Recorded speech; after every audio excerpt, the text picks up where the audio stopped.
Welcome to Backstage with Becca B with special guest Eva Tavares.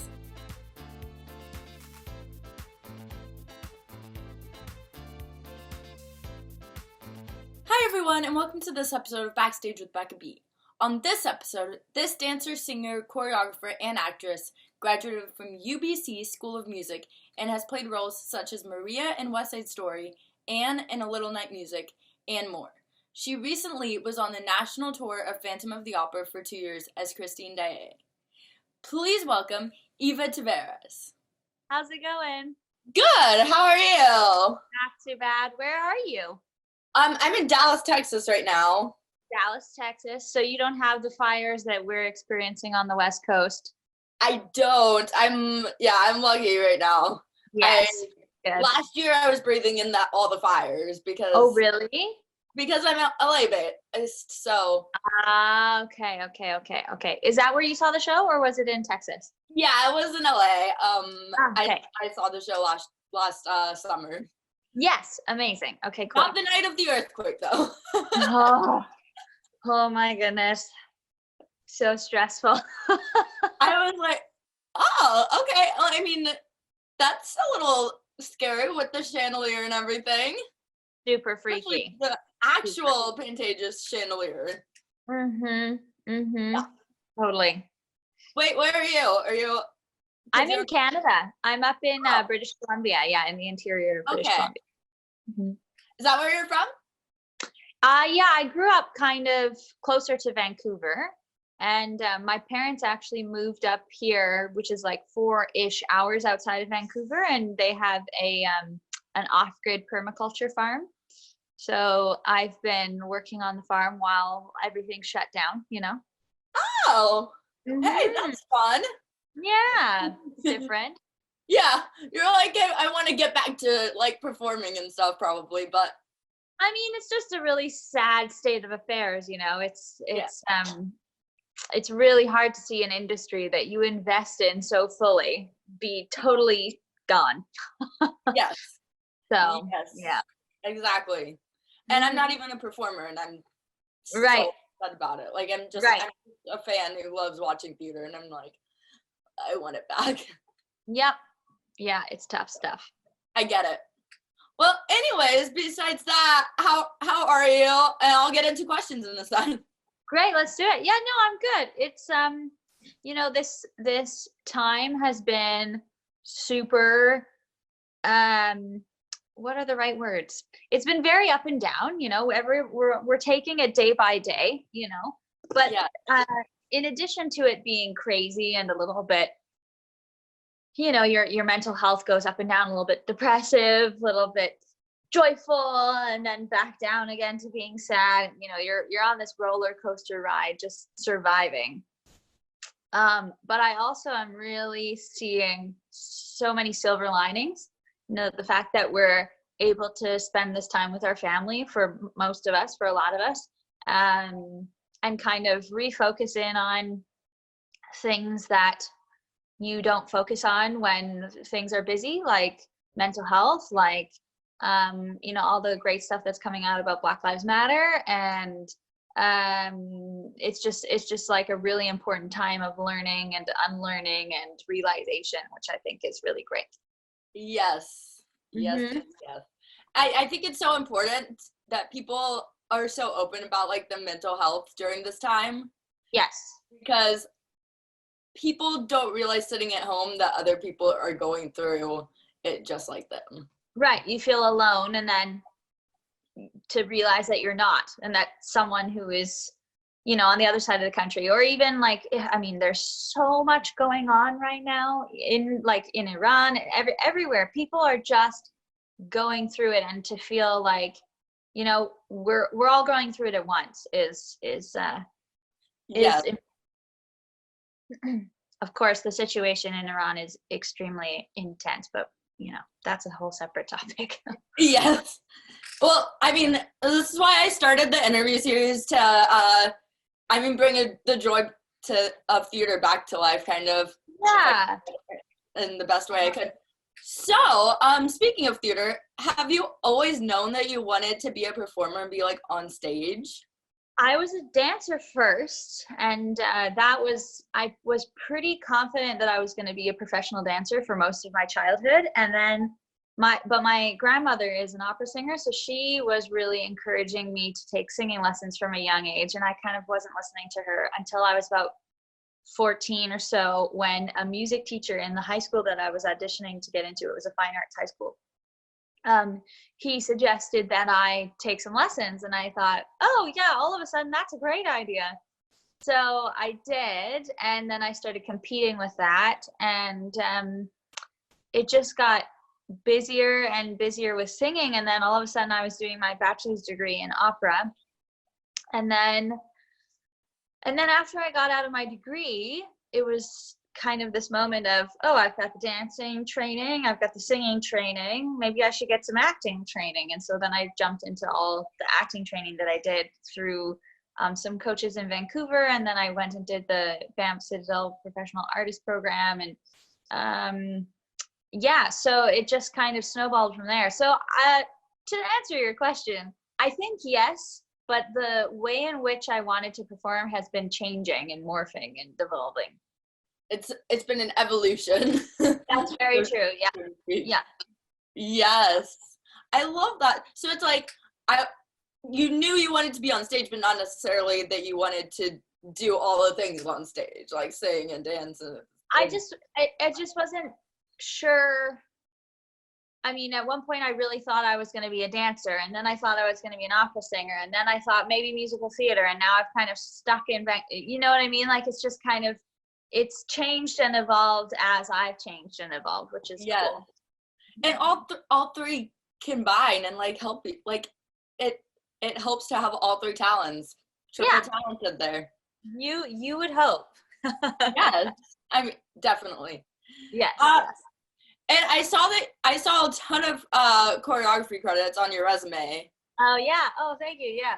So, can you talk about that and how you like get involved with choreography? And I'm so interested always, because I watch Dancing with the Stars, about like how choreography, like how people unleash like their creativity to be able to choreograph like a whole dance number. Right. Yeah. I appreciate you asking about that, because not many people do. So that's cool. So I was dancing like 15, 20 hours a week when I was in like elementary school and high school. I was doing all the competitive stuff. And when I was I probably would have been like 13 or 14, I started assisting dance classes. So, you know, my dance teacher would teach a class with younger kids, and I would just be in the room making sure they were doing everything they needed to be doing. But then I also started subbing and cleaning numbers. So I kind of like slowly got into kind of the choreographer shoes. And then when I was in high school, it was a fine arts high school. So there was a music major, an art major, a dance major, and a drama major. And I was a music major at the time, but the dance program let me participate with certain things and certain courses. So I took the choreography course, and started choreographing my own numbers through my teacher, Miss Walski. And that was a really cool moment for me to kind of like plot out a number and have a real clear vision and a story I wanted to tell, and pick my dancers and do the whole thing. And that was, I had a really, really good time with that. And so it kind of just snowballed from there. And then when I got to UBC to do my undergrad, the head of my department, Nancy, she learned that I was a dancer, and then all of a sudden I was choreographing all the operas. So like one of my first things that I did for her was choreographing Cendrillon, which is the French version of Cinderella. And that was super fun. And then literally every opera, she's like, do you want to choreograph this too? I'm like, cool. So all of a sudden I had all these choreography credits. And then after I left UBC, my university, when Nancy went to work professionally at an opera company regionally in Canada, she would bring me with her as the choreographer. So all of a sudden I was choreographing in the professional world too. And it was really cool. It just gives me, it's really exciting to me. I love being able to be out there and like see an image that I want to create and then execute it and then come back and watch it. Like, it's just a really exciting thing. And I think it also gives me as an artist, as a performer, a different perspective on the whole process, and also the staging and how things look, kind of like knowing that outside eye a little bit more. So yeah. That's amazing. I'm always like so impressed, because honestly it gives me a headache to think about like things coming together like that, like dance numbers coming together, especially when a lot of dance numbers are so big. Oh, so huge. Yeah. How? Yeah, it's a lot of like little squares on. I know there's a bunch of choreographers that use all kinds of funky programs, but I literally I'm so old school. I just draw big squares. Here's the front of the stage, there's the side of the stage, there's the back, you know, the wings, whatever, and there's little X's and little arrows saying they gotta go this way, and then they gotta go this way, and this is what they're probably gonna be doing. And yeah, so How long, because you're on the dance side too, so how long does it take for like dance to understand the choreographer's mind? Oh man, I mean, if you're working with good dancers, like it's so quick. I mean, dancers are used to picking up choreography in very little time and executing it flawlessly. So if you're working with professionals, it's not going to take you very long.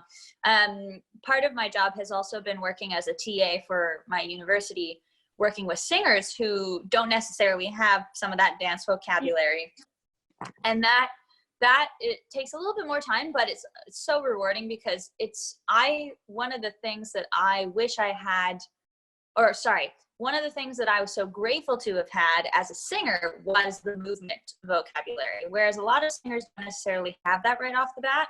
And I think it's so important to acknowledge that as a singer, your body is still connected. It's not just this thing that's making the sound, like it's a whole body instrument. So trying to help singers acknowledge that part of the equation is really rewarding for me. And I love seeing when it clicks and it's like, oh, I can like sing and ground down and like all that stuff. I do a lot of coaching, musical theater, like song interpretation kind of stuff. And that's one of the big things. I'm like, connect to your body. You know, if we disconnect from the rest of our body and just try to get the sound to come out from there, then you're only getting part of the package, and there's so much more to offer. Is there a genre of dance that you haven't done much of that you'd want to explore more of? Oh, great questions. Yes. My dad was a professional ballroom dancer before I was born. And I say professional. He did quite a few like competitions and won some awards. He wasn't like, it wasn't his whole life, but he, I would love to do, I have like basic Latin ballroom dance steps. Like I love salsa, I love cha-cha, I love all of that stuff, but I would love to like do it, like take some more classes and like learn a bit more. That's on my list of to-dos for sure. Yes. So speaking of Dancing with the Stars, it's like bucket list item maybe. Yeah. Oh my gosh. Can you imagine? Yeah, I mean, they're like next level on there, some of those partners. Who is it? Do you watch the show? Yes. Is it Whitney? I remember Whitney. Yeah. I remember Whitney from So You Think You Can Dance. That's the show that I used to watch. Yes. Yes, Whitney, and they have like Whitney and Jenna and yeah. So You Think You Can Dance. I can see some other, anyways. Derek Huff and all of Julianne Hough, like love both of them. Yeah. Mm-hmm. Yes. Amazing. It's so good. It's so interesting to watch people learn how to dance. Yeah, and also just having the guts to go for it, right? That's really the biggest thing. If you don't have the technique, but you just go for it, that's so much more interesting to watch, you know, than trying to get it right. Like it's as in life, right? Like just go for it. The bravery, yes. Yeah, the bravery for sure. So getting into singing, when did you talked about opera singing running in your family kind of. When did you first realize that you had that talent?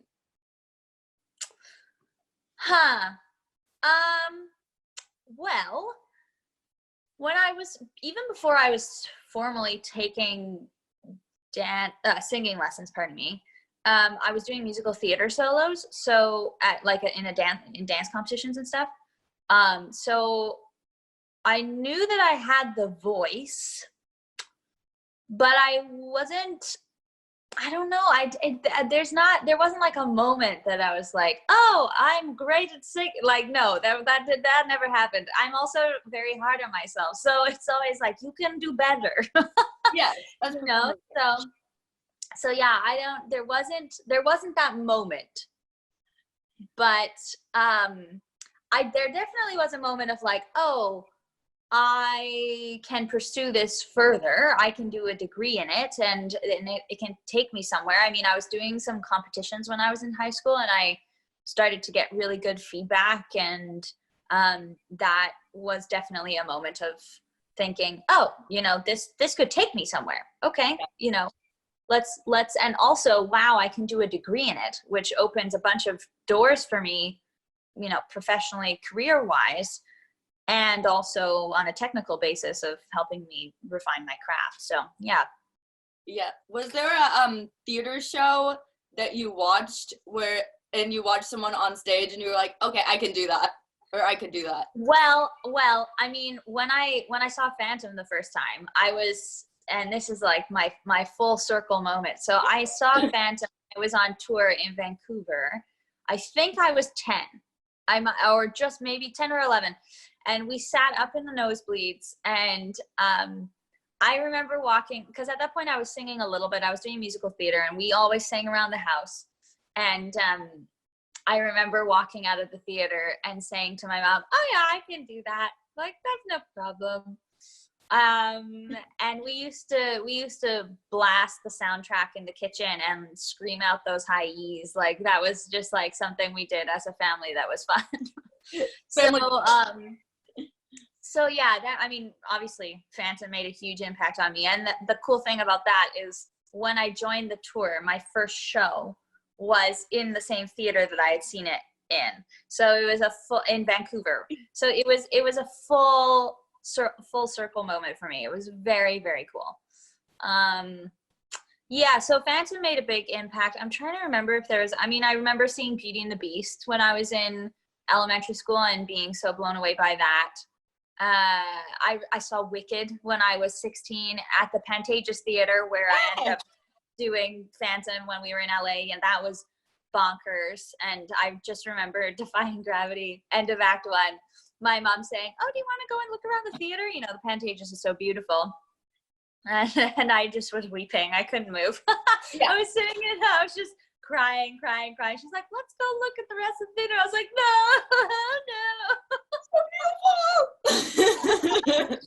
Yeah, so that was Wicked was a big show for me.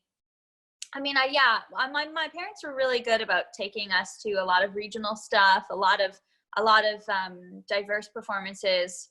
I'm trying to remember. There was a show that came through through Vancouver. I'm blanking on the name right now, but it was a traditional African dance and music show, and it was I remember that because we went to see it twice, because I loved it so much. It was so colorful and passionate, and I'll look up the name because I'm sure it toured for a while.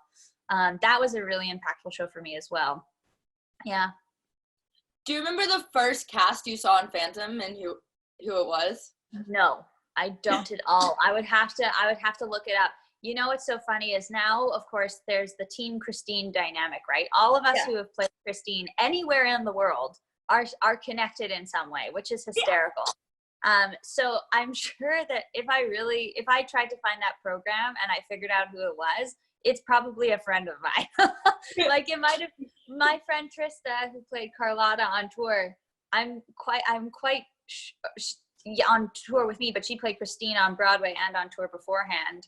So it might have been her, might have been my friend Sarah Ford, who was also Christine on tour. So who knows? I would love to find out. I should look into that.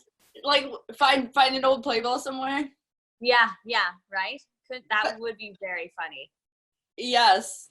That show is definitely one of the shows that you watch that you're like, I can't take my eyes off the stage. It's so interesting.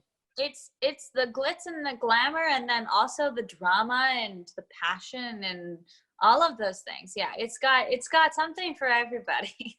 Yeah. My dad always watched it when I was growing up, like the movie. Right. Oh, okay. Yeah. Doesn't compare to the stage musical at all. Like the stage musical Right. is just like a whole stunning thing of its own. So Right.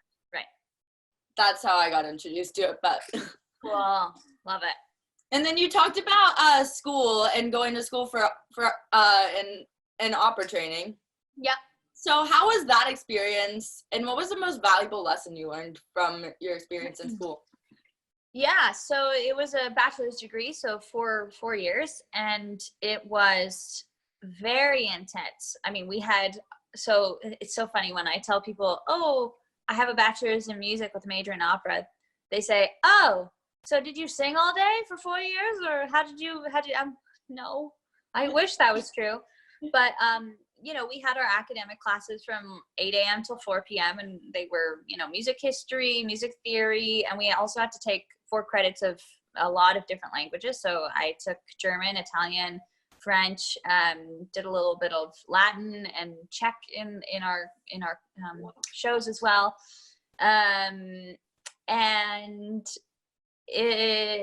So we had, classes all day. We also had to do literature and writing courses and all kinds of different things.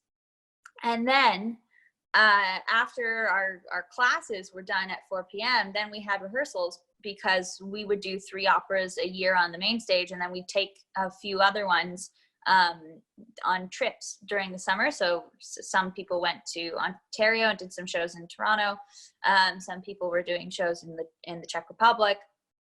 So it was very busy. And then in addition to those big shows, we also did little shows with the Symphony Orchestra in Vancouver and benefit gigs and all kinds of things. So it was so insanely busy. I don't think I've ever been that busy again, even on tour, which is saying something.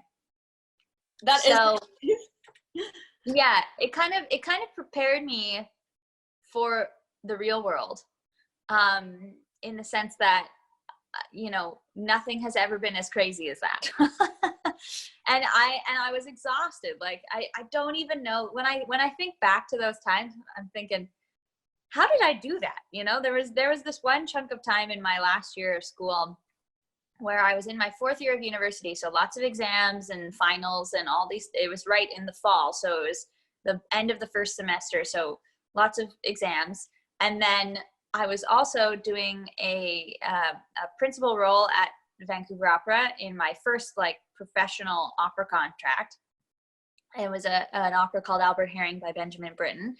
And then I was working with a professional choir called Musica Intima. And I was also choreographing a show at UBC. Wow. So all of these things at once. And I just remember thinking, I don't know how I'm going to do this. I don't know. And exams, right? So trying to study and rehearse for different things. And I just remember, now looking back, I will make the effort to never take on that much at once, because I was spread so thin. But it was also kind of a moment of, oh, you survived that, so you can pretty much survive most things, Yes. Yeah. That's impressive, because I feel like college is like figuring out how much you can do at one time, how much you can handle at one time. Yeah. And people get super excited and they're like, okay, I can do this and this and then this. Yeah. And then you crash and then you need a day off. Yeah. Like every other day. That was actually something, I'm a really type A perfectionist kind of person, and I can work myself too hard. And I learned that lesson in high school. In my last year of high school, I actually basically kind of had like a burnout. And I was very, very sick in my last year. I had to take actually a few months off school. And that was a really good learning moment for me to say, okay, sometimes you just have to tap out. Sometimes you have to say, it's too much, right? I am taking the day off. I have to sleep in today. I have to eat better. I have to take care of myself, because otherwise you have nothing to give, right? So I learned that lesson before I got to university, which was good because when I was at university, I was doing a lot, but I also knew that sometimes you have to take a day. And I kind of could feel that threshold within myself and know when I was dangerously close to it, and then saying, okay, no, today's the day I don't do anything, like, you know. chill. Give yourself time. And since you mentioned learning so many languages in school, I have to ask, are you fluent in any other languages? I'd say I'm doing pretty good with my French. I'm not fluent. I can't say I'm fluent. But I understand and speak quite well. I have a little bit of German. I have a little bit of Italian. And I have a fair deal of Portuguese because my dad's Portuguese. So I get that from his side of the family when I'm around. So yeah, I have little bits and pieces of different languages. I would love to be fluent in them. We're not quite there yet, but that's the goal for sure. Yeah, speaking of things that could help you, it could really help you in shows, and probably does help you in shows to at least have the knowledge of them. Of those just to have, well, and also just to have, we had a class called lyric diction, I believe, and I think that was what it was called, and it just basically gave us the tools to understand how to pronounce things in different languages properly, right? And that's, step one. Like step one is, translating everything and making sure you understand what you're saying. But then the next point of order is, please say it right. Yeah. So that is, it's a nice little tidbit of knowledge to have moving through the world. Yes, it's something most people don't have. So. Mm-hmm, mm-hmm. And then you mentioned people asking you if you sang all day in school. But so speaking of singing and the stamina and keeping your voice healthy, is there any way, because I feel like opera singing is specifically like super hard on your voice. Is there any way to keep your keep your voice really healthy? Oh man, yeah. I mean, being on tour is a grueling schedule, and I was doing 6 shows a week, and then we had rehearsals and we had a lot of press. I was doing interviews like this, in every city. Lots of talking. That one's tough. Talking is actually harder on your voice than singing is, in my experience. Okay. So yeah, there were a few things. I mean, one, take the rest when you need the rest, right? On tour, I had, we have the team Christine, right? We've got 2 other Christines that can go in if you're not well, and vice versa. Like I was so lucky on tour to, some of my best friends were also Christines on tour, right? And my best friend Emma, who took over for me when I left, she was my alternate for the 2 years that I was there. So she, we would have a really good line of communication where it's like, how are you feeling today? Do you feel good to do the show? Oh, you know what? I'm feeling a little rough. Can you do the show? Yeah, let's just figure that out. And then if, the 2 of us were having a tough time, then you've got your understudy. And, we had Kate and Jordan at one point and Jenna at the end. So it's like, you just have that collaborative dynamic where it's a really hard show to sing. It's 2 hours of singing for Christine, and she's being thrown around like crazy. Your body gets really beaten up. So being able to say, today I need to take a day, and that's really encouraged and supported because it's a hard gig. So that's number 1. Number 2, trying to talk less outside of the show, right? So like not going out to loud bars at night and not going out to restaurants so late, and making sure you're getting your sleep, lots of water. I did a lot with straws, the straw technique. It's like it's a tried and true ENT, ear, nose, and throat doctor technique that just takes the pressure off of your vocal cords. It's basically like blowing bubbles and kind of making little sounds. Yeah. What? Yeah, easy peasy. It's really good. I love that stuff. Wow, that's insane. There's so many techniques that you would never know. Sure. Like people who watch shows, they're like, oh, okay, they just have natural talent. Like, but it's like a little bit of that, but a lot of practice and a lot of knowing how to handle your voice and keeping it healthy. Absolutely. Mm-hmm. And then you did a lot of shows. I'm going to get back into Phantom, but you did a lot of shows pre-Phantom. What was your favorite show to do pre-Phantom and participate in? Definitely West Side Story. I was going to say Maria. 100%. Yeah, that was a really special experience for me. It was at the Citadel Theatre in Edmonton, which is actually where Hadestown was workshopped and developed. And there was another big one that was there. Was it Come From Away? No, maybe not. There was another show that was there before going to, it does a lot of workshop pre-New York kind of stuff. Yeah. And it's an amazing place to work. I would work there again in a heartbeat. And so they used to have a program called the Citadel Banff program, where for a month the cast of a show that they were doing would live in the Banff Art Center, which is up in the mountains in right in the kind of Alberta, just crossing over into Alberta from British Columbia, which is where I am right now. And so we lived together for a month and trained together for a month up there. And then we went and did the show for a few months in Edmonton. And by the time you get to do the show, like we were already family, and West Side Story is all about family, right? So it was it was a really special show for me. And some of my dearest friends came out of that contract. My Tony is still one of my best friends.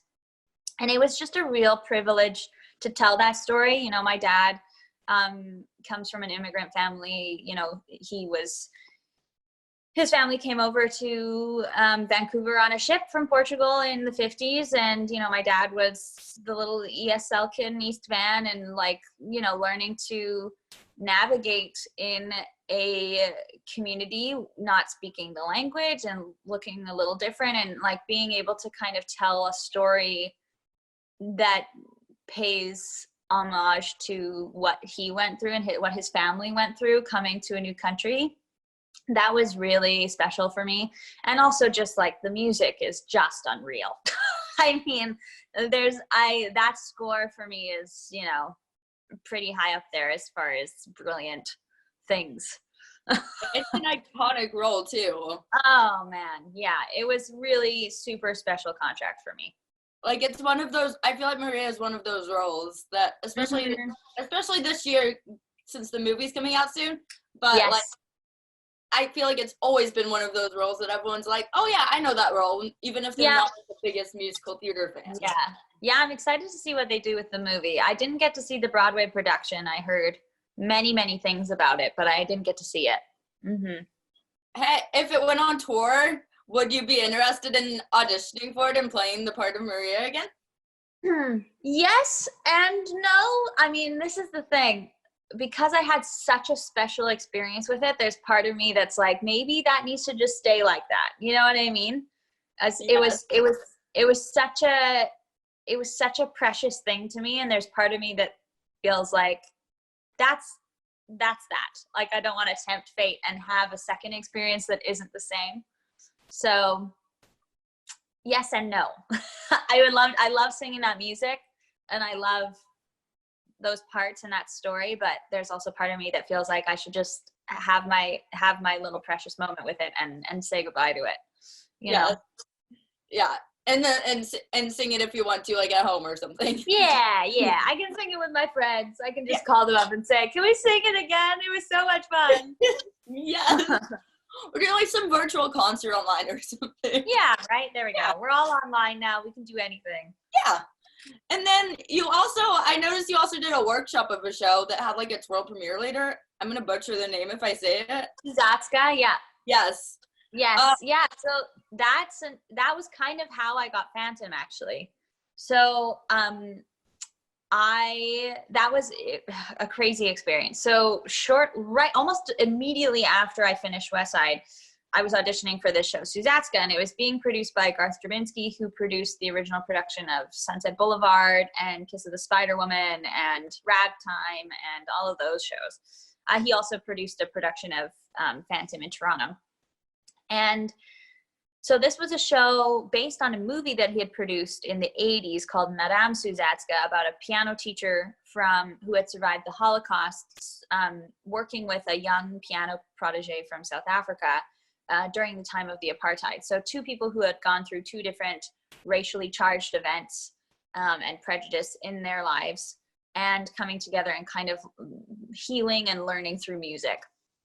And it was a pretty, it was a crazy experience for me because I'd never been a part of a workshop experience where someone was creating a show as we were in it. So that was new for me. And also the cast was insane. Like it was Tony winners and Grammy winners. And, I was playing in the workshop, I played young Zusatska, who was the younger version of Victoria Clark, who has been and is one of my huge mentors and, someone I look up to. So that was mind blowing. And anyways, long story short, there's so much to say about that show. But when we got to the stage production, I was actually made a swing.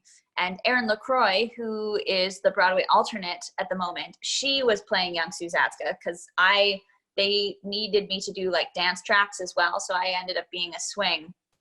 And her and I became really close, and it was wonderful. And of course, it's hysterical that now we're all Christines as well. Yeah. So, but Vicky and I, she was playing the lead, and I had connected with her through the workshop, and then we got to stage, and I had asked her to help me coach some stuff for a competition called the La Lania competition. And at some point during that process, she asked David Caddick, who was our music director, to come and watch me do my songs to give some feedback. And David is the music director for Phantom on Broadway.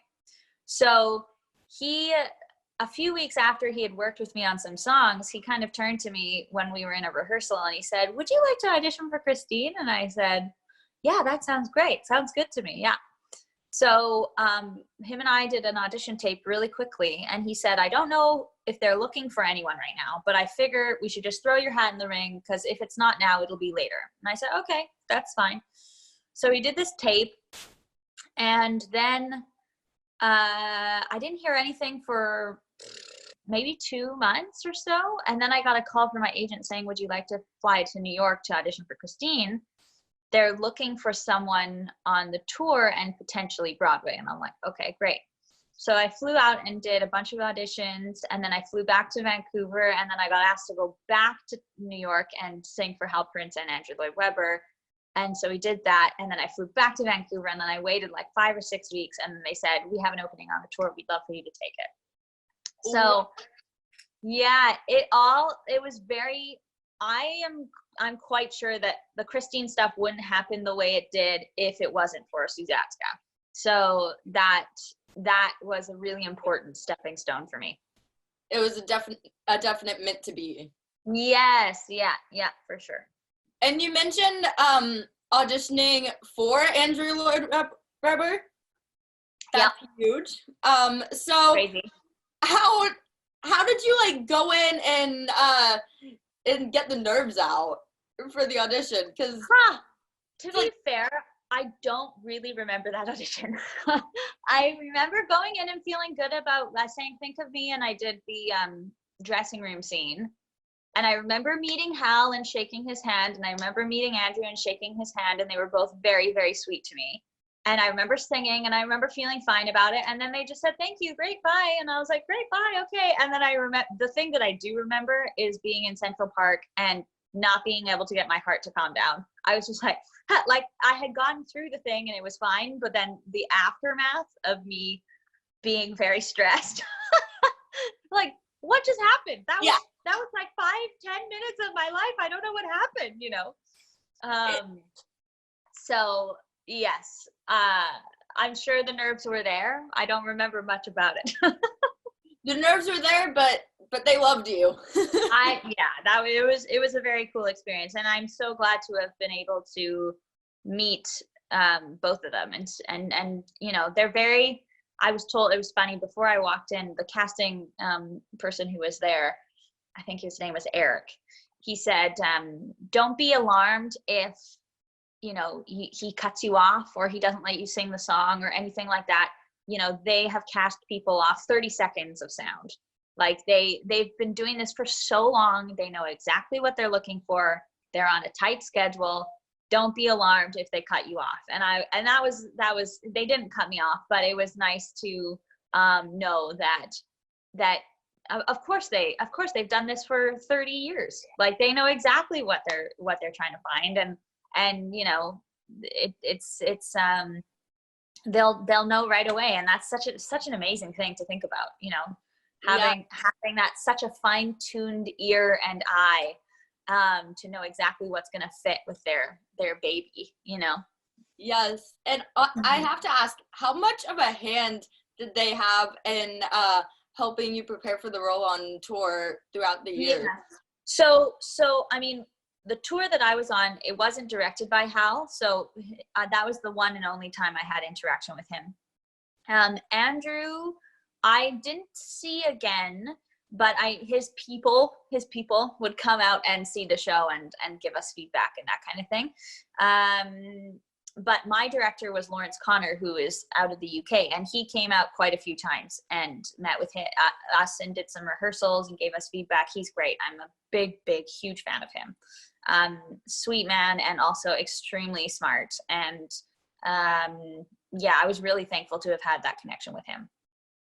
That's so cool to have like to get the kind of feedback, even if it's not like directly from and get it from like his people and people who work like directly. Yeah, and then also we had Cameron Mackintosh come out a bunch. Oh yeah, he came and saw the show when we were in Boston, and that was amazing. He was very, very complimentary.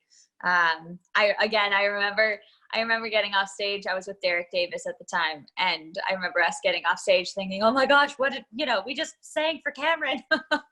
How was that? Oh my gosh, kind of this moment. Did that happen? Yeah, did that happen? Did that go okay? I think that went okay. All right. Let's let it go. I think words came out of my mouth. Yeah, words came out, sounds came out, we survived. It's gonna be fine. And then Christine is a role that's been around for so many years because, I mean, obviously Phantom's like the longest running show. Yeah. So how do you make a role that has been around for that many years your own? I've gotten this question before. It's interesting. There is the thought of, because, as artists, we care so much. We care. And I'll speak for myself. I care about this story, and I care about the fact that obviously it has such a huge fan base and people look up to this character and people identify with this character. So you care. So you want to do the character justice. You want to do it well. You want to have it be truthful and honest and grounded and all those good things. So in that vein, you can fall into the trap of comparing yourself to somebody else. But there is also something, like really dissecting that script and score.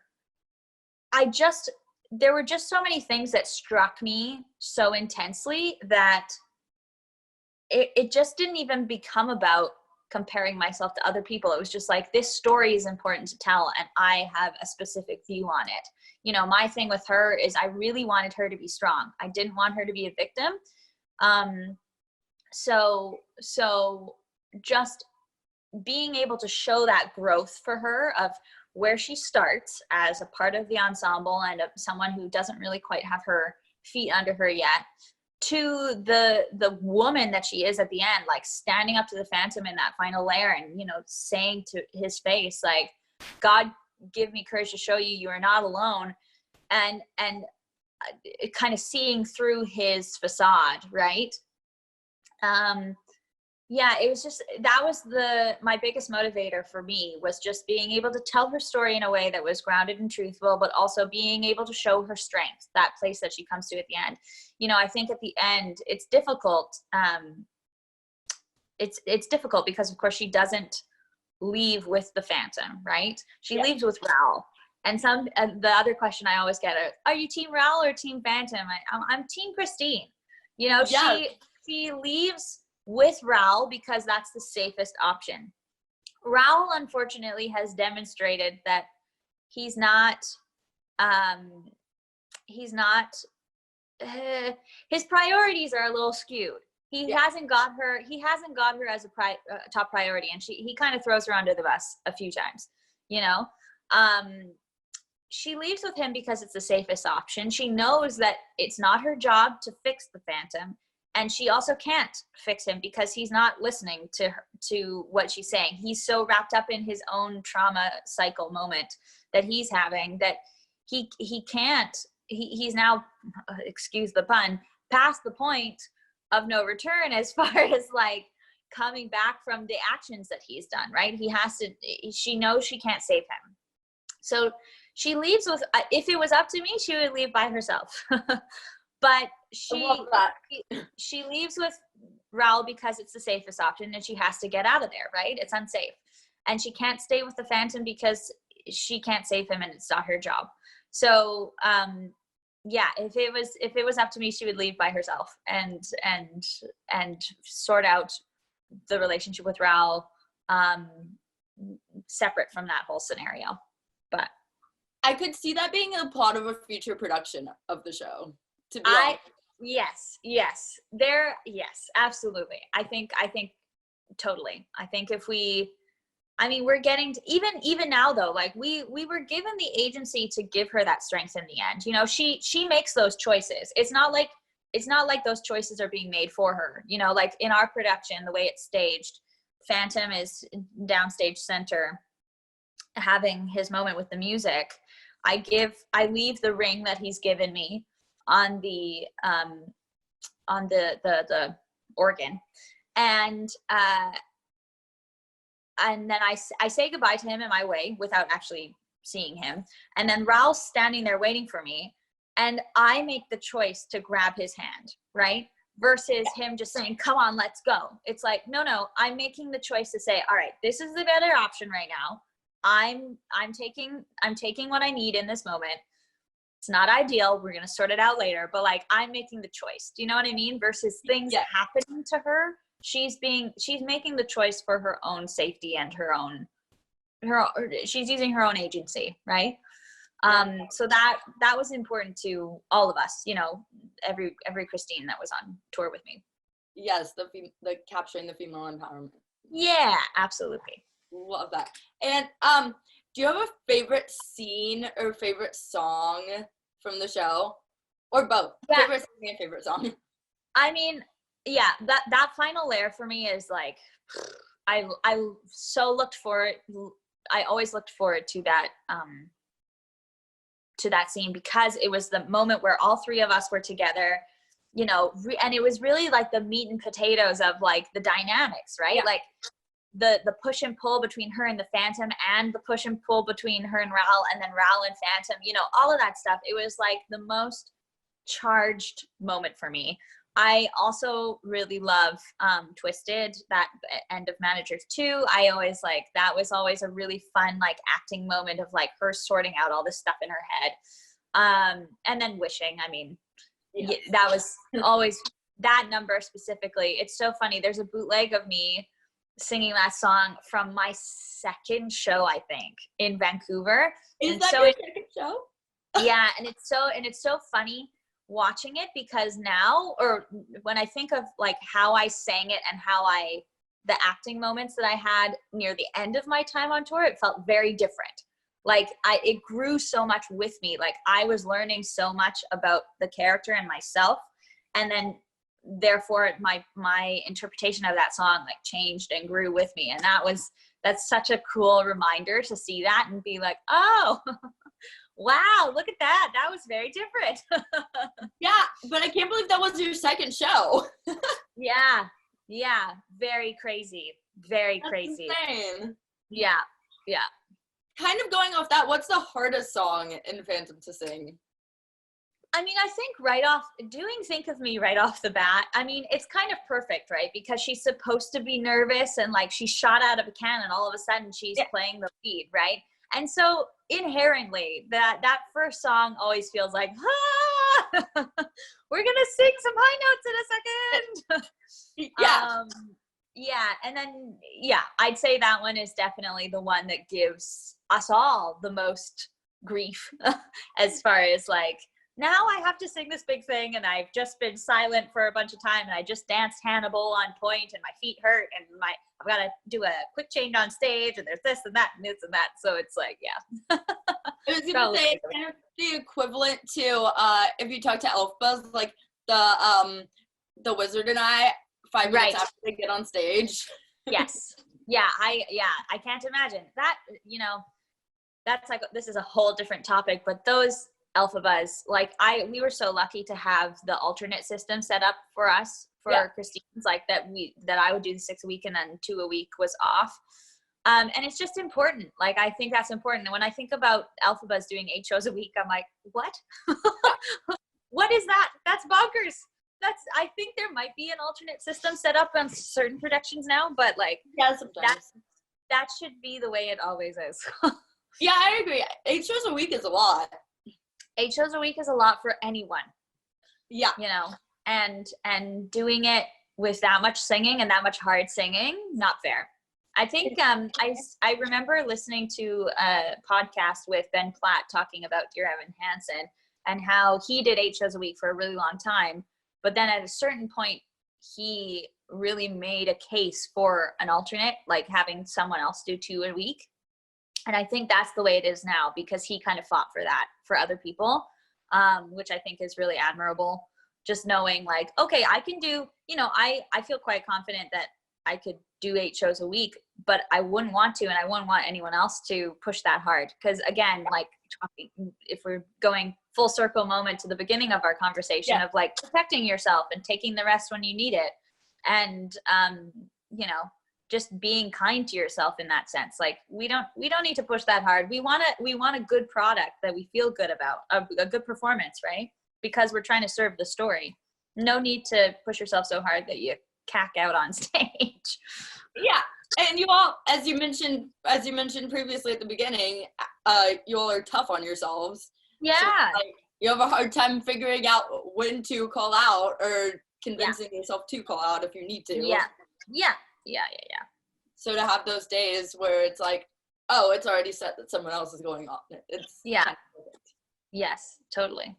And then, what do you think, because Phantom is the longest running show, what do you think makes it so special and makes it like something that the fans love and people keep going back to? I mean, I think there are a few things. One, of course, so I did the tour production, which is the spectacular new production. So which I think is cool because, you know, the Brilliant Original is its own thing. And then we have our thing, and there's some marked differences, right? You know, our staging is different. Our sets are different. We actually, I find this so funny. I was reading some comments on a video the other day. The tour production doesn't use an accent, and the Brilliant Original does use an accent, right?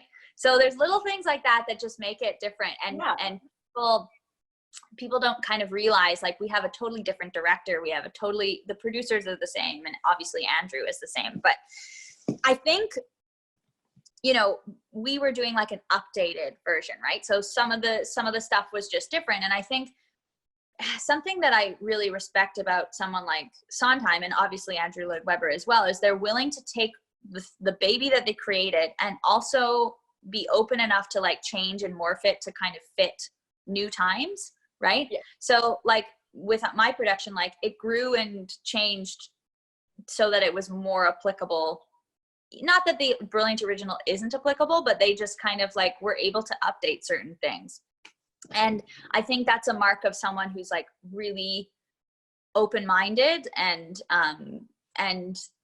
willing to see something grow and change and of course, like the Brilliant Original, that's the same thing. They just haven't done like as much of like the hands-on like set changes and that kind of thing. But I think, I mean, this story is timeless in the sense that, you know, we're talking about someone who's been ostracized and alienated for the way they look, right? And, you know, we've all felt alone and shut out in one point or another in our life. We've all felt a version of that. And then you see Christine being the person showing him kindness and empathy and support in a certain way, right? So it's like it's a story that we all know on a certain level, right? And I think it offers a certain sense of comfort and a certain sense of, you know, I've said this in so many interviews, but I still think it's super relevant and true. You know, as actors, we act as guides for audience members. So, you know, audience members come to the theater wanting to feel something and wanting to experience something. And if we're living our honest truth out on stage, then that person is going to now connect with us and allow them, it gives them permission to feel whatever we're feeling, or feel into something that they've been repressing. Like the theater is the one place you can laugh and cry and get angry, and it's socially acceptable to do so, right? So it's, you know, we allow them to say, like, let's open that part of myself that I've maybe shoved down, or let's feel into what this character's feeling. Like maybe that's going to give me a bit of a realization moment. Who knows? Like my second, or my first and my last Phantom, Derek, who I love and adore, his saying is, every show is someone's first show and someone's last show. You don't know how it's going to change their life, affect them in any way. And that's why we care so much about, you know, telling this story honestly and in a grounded manner. Yeah, so I think, you know, Phantom stands the test of time because it has morphed and changed and grown with the times, and also the story is timeless, right? Yeah. The message is timeless. Yeah. It must be so amazing as an actress to like hear someone talking about it being their first show that they've ever seen. Yes. After a show. And it's like you're making a huge, like, you've just become a huge part in them loving theater. Yes, and going 100%. back to getting more theater shows. Yeah, for sure. And that's why it's so tough right now, you know, knowing that theater doesn't exist at the moment. Yeah. I mean, it does exist, but in real time, in tangible real time, it's having troubles, right? You know, it's really hard to kind of, people are kind of, we're, you know, there's that hashtag going around, like, save the arts, right? Because like it's tough going right now, and I think people forget, people who aren't performers perhaps forget those kind of impacts, right? Like what it's going to do for certain people. And, you know, theater saves lives too, right? I mean, especially, you know, shows that I remember, you know, we're talking about performers being guides and having these life-changing moments. Like I went to see Jagged Little Pill before everything got shut down. And, you know, I loved that show. And as I was walking out of the theater, I was having all of these realizations, like things coming up in my head of like, wow, I need to check in on that. And I need to check in on that in myself and in my family members, and like, you know, stuff like that, where it's like, you don't know what's going to happen when someone walks out of that theater, you know? Yeah, it's important. Yeah. Mm-hmm. And then you were on tour for like 3 years. Yes. 2 years. Yeah. 2 years. Okay. That's a long time for a tour. Yes. I feel like most people are on tours for a year and a half. Yeah. So what was the experience like? And because you really got the tour experience from being on it that long. Yes. Yep. And what was your favorite city to go to? Initially when I joined tour, it was really tough for me. I wasn't an easy traveler. I just wasn't used to doing that much traveling. And every 2 weeks we're in a new city, right? So, initially it was tough for me, but, gradually, like as I got closer and closer with my tour family and everything else, we had so much fun, right? And I was so lucky to have the best people on tour. We had the best team, you know, they're just like the best humans. I can't even say. My favorite city probably was Portland. But also weirdly enough, this is so funny, and Emma and I talk about this all the time. We were in Kalamazoo, Michigan, and she found this Airbnb that was like the most amazing Airbnb I've ever stayed in. It was a little like wooden it was like a cabin made out of retrieved wood out of the woods, and it was right on a lake, and her and I lived there together, and we had a truck, and we had the best time. And you know, it was just like, that was like heaven for us. We just had the best time. Yeah. Oh, I was talking to someone the other week, and she was like, weirdly enough, like Detroit, Michigan was my favorite. So Michigan being favorites is really funny. The theater in Detroit is unreal. So stunning. That's probably my favorite place to sing. I'll say that. Interesting. Yeah. It was like so easy, and it was an opera, the Detroit Opera House. So it was just like, it was built for singers, right? So you're just in there, and it's coming right back at you, and it was amazing. Yeah, that's so weird. Like the places you least expect to be your favorite, yeah, right? And being like some of the most memorable cities that you've ever visited. Yes, 100%. It's cool. And then going off of Phantom a little bit, how do you prepare for an audition in the theater industry? Preparing for an audition. So yeah, if you're using a song you already know, then you've already done this work. But if you're working on a song that's new, you know, you're going to do your character analysis, you're going to do your story analysis, you're going to be looking through analyzing the music, learning the musics, making sure, you know, you got all the right dynamic markings and the right breaths marked in and all of those good things. Memorize your song, work on the song. And then for me, I think the biggest thing with auditions is there are going to be nerves no matter what, right? Yes. Always, without fail, even if you are auditioning all the time, there's always a little bit of that like fire, the little bit of the butterflies. So my thing is like, sing it in front of your friends, get a coaching, like put yourself in a scenario where you feel a little bit of that anxieties and see what happens. You know what I mean? Like the other day, this is slightly different, but the other day I was on set for a movie that was filming up here.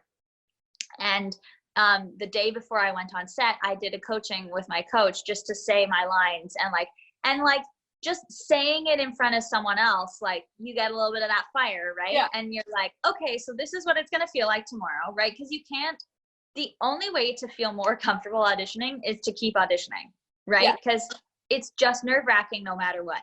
So you just got to like put yourself in that scenario where you feel those things, and then it'll get less and less and less debilitating.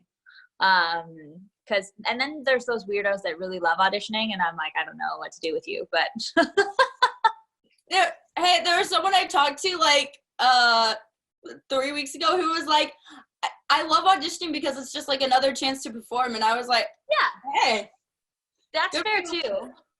That's fair too. I just, and I agree with that, but it's also like a chance to perform with people analyzing whether or not they want to hire you. Yeah. So there's just a little bit of that added, like, okay. And I think the best thing is like, you know, people say this all the time, and it's very hard to actually apply to real life, but you know, when you get in there with the energy of like, I need this job, God, I hope I get it, like that whole thing, it's difficult because you're bringing in an energy of kind of like desperation, and we don't want that. So you try to go in just knowing like it is just a chance to perform, and these people actually, they want you to be the answer to their problem. They want you to they want you to be the thing that they're looking for. So they're on your side, and so you can just say like, okay, we're just gonna, and you try to keep that mentality. There is always gonna be a little bit of the butterflies. Yeah, there's always gonna be the devil on your shoulder. Yes, absolutely. And then what's your dream role? I mean, I'm very lucky. I've kind of done a few of them. Yeah. You know? I mean, the next one's on my list. I mean, I definitely would love to do Cinderella and Into the Woods. That one hasn't happened for me just yet. I'd love to do Light in the Piazza, Clara and Light in the Piazza. I feel like everyone who's in my age range and my voice type says that, because it's just an incredible role. I would love to do something I'm working on right now is Amalia from She Loves Me. Laura Benatti just did it on Broadway with Zachary Levi. And it's just so, it's fun, and there's really great acting in it, and it's like silly and also heartfelt, and yeah, all the good stuff. Yeah, I feel like all of those could happen. Here's hoping. We just got to get stuff, wear your masks and everyone stay safe, and then here's hoping. Yeah, because I mean, you're phenomenal on stage, so. Thank you. And since the industry is so tough, kind of going off the auditioning thing, how do you work on like self-confidence? I know it's like a struggle constantly, probably, but. Yeah. So sorry, you're asking like self-confidence in relation to the fact that the industry isn't existing right now, or just self-confidence in general? In general. Okay. Yeah. I think there is a misconception sometimes that like people who are doing these big shows and contracts and roles don't have that anxiety or self-confidence stuff going on, and that's just truly not true. There were days where I had real anxiety during the show, and moments where I didn't believe I could do it, and my self-esteem was low, and like all of that stuff. And it's just like a day-to-day thing, for me.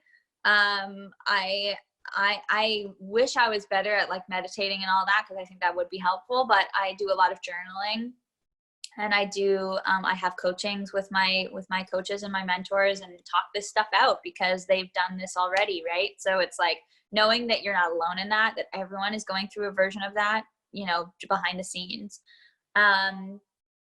Yeah, and just like trying to, I think the biggest lesson that I learned in the last few years is trying to rewrite the mental pattern, because we get in these, when I like really truly listen to the words that I say to myself, I'm not very nice to myself, right?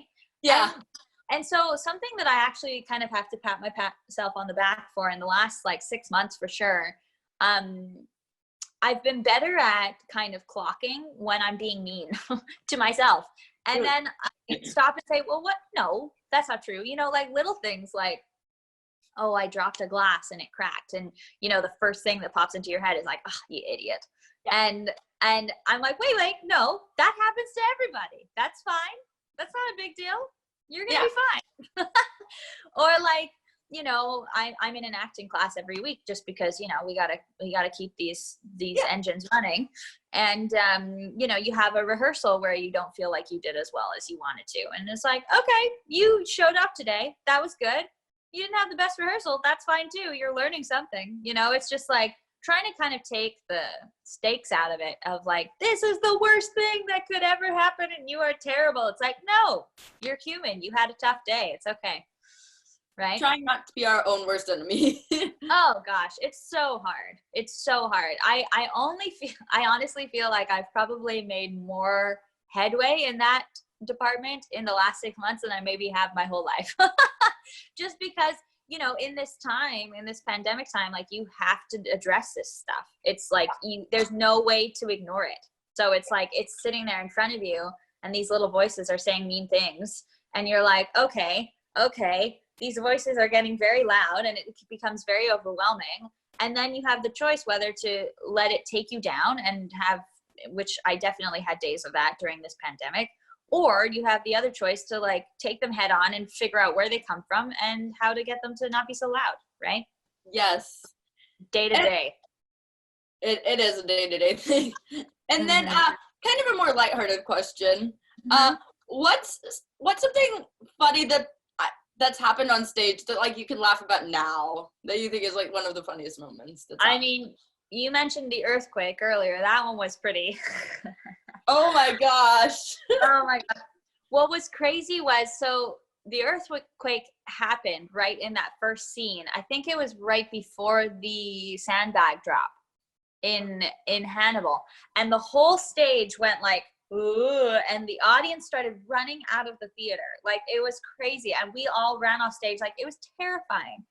And then we're all standing out on the street, all in our costumes, and the audience is kind of filing past us. And we're like, oh my God. And, they say, we're going to go back in and do the show. And I'm thinking, oh no, I have to get up very high in a moment at like there's a whole bunch of things where we're going to be up on set pieces, and holy cow, like that's going to be freaky. So we get back, and I think they jumped past the sandbag drop. So one of the first things that is said is the man, I think it's Mr. Andre, who says, these things do happen. And the whole audience, like there was like a full-on applause and screaming, and it was just like hysterical, but also terrifying. Like it was all of the things at once. So yeah, that one is something we can laugh about now, but we're not laughing at the time. Yeah, it's like your heart at the time is racing at like 100 miles per hour, and you're like, what is happening? Terrifying. Did not want to get out on that stage and finish that show. I have no idea how that happened. I was at my apartment that night, and I remember I panicked so bad that I ran down the staircase, and I was like, and then afterwards I was like, oh, I don't think I was supposed to run down the staircase. No. Did you get outside? Is that what you did? Yeah. Okay. I picked up my dog and ran outside. I feel like that's not the worst plan. I don't know. You know what? I should probably look through and like make sure I know all those earthquakes. Because at this rate, who knows? I'm in an earthquake area. We get earthquakes up here, so I should probably be aware. The year. Who knows? Right? Anything. We've got moths. We've got hornets. We've got a pandemic. We've got all kinds of things going on. We have aliens. We have aliens. That's right. Oh man, fires. Ugh, I can't even. It's just too much. It's a lot. Yeah. Like, what else can we handle? Yeah, right. Totally. And then another more lighthearted question. If you could go anywhere in the world right now, if we weren't in a pandemic, where would it be? The UK. I would go back to London. Oh, yes. Yeah. My family's there. I have my dual citizenship, so I can go and live there if I wanted to. And I have my aunt there and my cousin, and she's about to have a baby. And I love London, and I love the theater community there, and I would love to be there. Yep. Ooh, and they're trying to get the theaters back up and running, at least with 6 right now. So they are they? Yeah, with 6, I feel like that's even possible because they could almost socially distance that show. Yeah. Yeah. They're going into a bigger theater, I think, to social distance. Oh, okay, yeah. I saw that production in New York, and it's so fun, so fun. I've heard so many good things. And then what's the first thing you're gonna do once quarantine ends? There's a part of me that says I might fly to London. So maybe that. You're like that, for sure. Yeah, probably, yeah. Either that or New York. I mean, well, again, I feel like our quarantine might end a little bit sooner than New York's. I don't know what's going to happen, right? But, yeah, it'll be either New York or London, I think. Yes. You're like, the second it ends, I'm hopping on a plane. Yep, probably, yep. I'm going to be at the airport ready. Yes, that's okay. That's right. And what do you think live theater is going to be like when it is able to come back?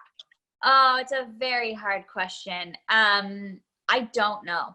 I don't know if any of us can know. I mean, there's talk of like a rapid test that they can give audience members and cast members. There's a talk of, spacing everyone out. There's a talk of everyone wearing masks. It's really hard. It's really hard to know. I know there's a lot of people trying to do more outdoor stuff and, be kind of inventive in that way. It's hard to know. I think people will have to and are becoming very creative, right? Yes. I think the one thing about our community is we're not no people. We're not people we're the yes and people. So they say, okay, there's a pandemic and theater can't exist as it did before. Yes, and we can do outdoor stuff. We can do Zoom stuff. We can do stuff online. We can do filmed projects. We can, it's not like no, and that's the end of the conversation. It's yes, and let's sort out a way where we can still exist, right? We're very resilient, and we're used to being told no and still going, right? So, like, I mean, we'd be talking about auditions, like, how many auditions have I done where I haven't booked the thing, right? Like, that I've been told I wasn't right for the role. Well, now we're all being told you're not right for the role of essential worker, but that's fine. We're going to keep trucking along and sort out a way where we can still do our job. Yes, for sure. And you mentioned the creativity. So do you think the virtual theater will stick around after this is all over? Because it's it's cool. It is cool. I think it's cool. I think people are getting really creative with it, and it's really fun. Like, I've done a couple performance projects that have been really super fulfilling and awesome. So I think, yeah, I mean, it also allows us to collaborate, you know, like I did this performance, the Broadway Isolation Project, which was with my resident director off tour, Max Quinlan, who is brilliant. And, you know, I'm in Canada, they were in New York, you know, like we collaborated with people all over the world, and people are taking classes and doing stuff with people everywhere. And I think that's a beautiful thing that's coming out of this. It's like all of a sudden we have connections that we didn't have before, or different, like our mind has been opened as far as like, we can still function with these Zoom meetings. We can still have rehearsals in a sense. It's obviously not the same, but like, yeah, I think there's a certain element of this that's going to stick around because it has opened many doors in certain ways. Yeah, it gives more people access to all around the country or all around the world. Yeah, for sure. But lastly, speaking of things you've been working on, is there anything that you've been working on in quarantine that you'd want to promote? Any past performances that are online that you'd want to promote? Well, I can't really talk much about this yet, but I just filmed 2 movies back to back, and they're coming out soon, so you can watch my Instagram. I'm sure I'll be talking about them soon. But yeah, I'm excited about that because TV film up here has kind of just started kicking in again. And I've never done any TV and film, but I'm here, and here we are. So yeah, keep an eye out for that. They're super fun, and I am sure that people will enjoy them in these times of unprecedented times. Yes. It gives people hope. Yeah. Very lighthearted, very you know, so we're all looking for something fun. I definitely have gravitated towards just like funny videos at the moment, in addition to the really tough videos that you have to watch that are like, you know, educational and important at this time. But there's a heavy dose of dog videos as well. Oh yeah, dog videos are the most important. Of course. Any cute puppy videos. Correct. And then to find more information about when you can start talking about these movies. Sorry, I'm back. Sorry. That's okay. When you can start talking about these movies, to find more information, where can people follow you on social media? My Instagram handle is eva.l as in lemon.tavares, Tavares. And yeah, I'll that's where I do the most updating. So yeah. Perfect. Well, it's been so good talking to you about everything from choreography to singing. I love it. To acting, and I mean, you're triple talented, so like, bright future ahead. And I can't wait to see what you do. I'm glad to have chatted with you. That was fun. Thanks for watching this episode of Backstage with Becca B. You can follow me on Twitter and Instagram at Becca B Talks TV. Or for more exclusive content from this interview and more, you can follow me on Instagram and Facebook at Backstage with Becca B. Make sure to subscribe to my channel and like this video, or if you're listening on Apple Podcasts, go ahead and give me a 5-star rating. Thanks for tuning in, and I'll see you guys next time. Bye!